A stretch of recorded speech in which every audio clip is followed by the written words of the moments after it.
Hi everyone, I'm Michael. And I'm Patrick, and you're watching another episode of Star Wars News and Views.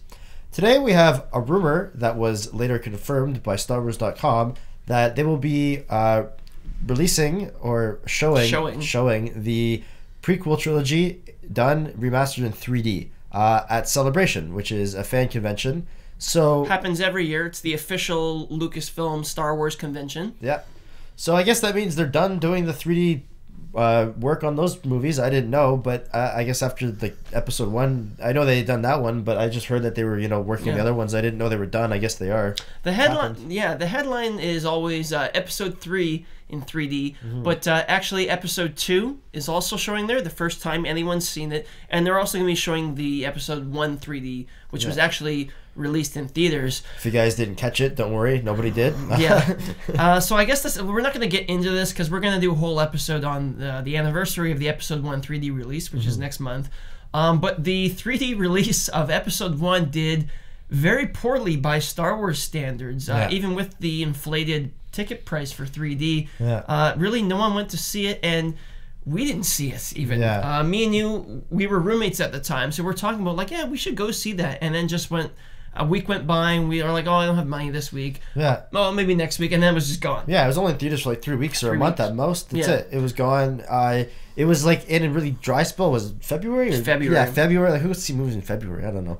I guess that's kind of why they released it then, but even then, I don't know. No one really that I know went to go see it. And so the episode 1 3D release was kind of a bit of a failure. It's not that it didn't make money. They probably just broke even. They made a small profit, but that's really bad for a Star Wars re-release. Like, think about when the special editions came out. It was the #1 movie in the country for 2 weeks in a row.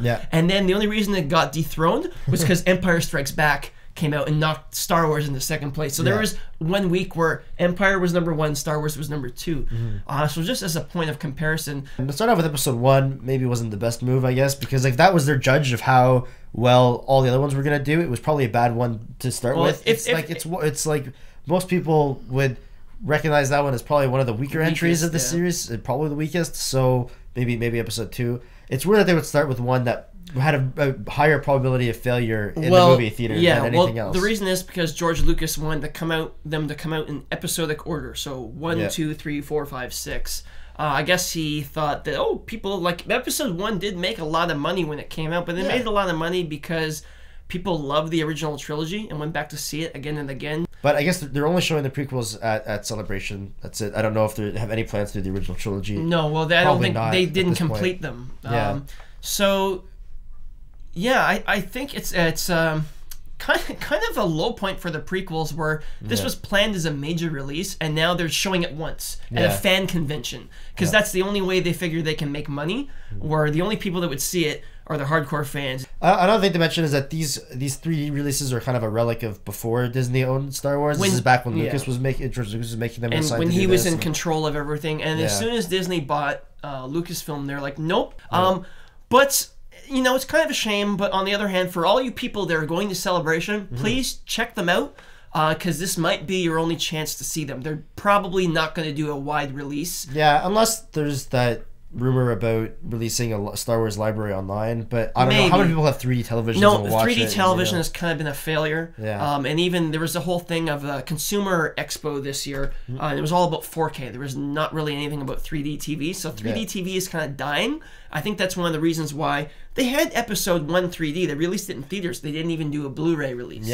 So this literally might be your only chance to see it in 3D. So if you're going to Celebration, please check it out and let us know how the experience was, whether it was any good, anything bad.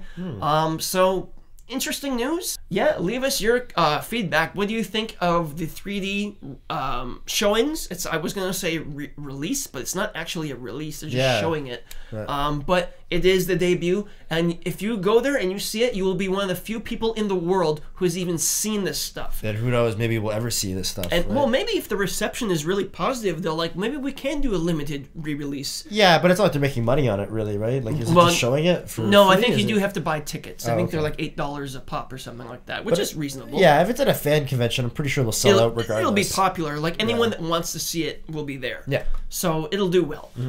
So that's it. Leave us your feedback. Subscribe to us if you like any of our stuff, and we'll see you next episode.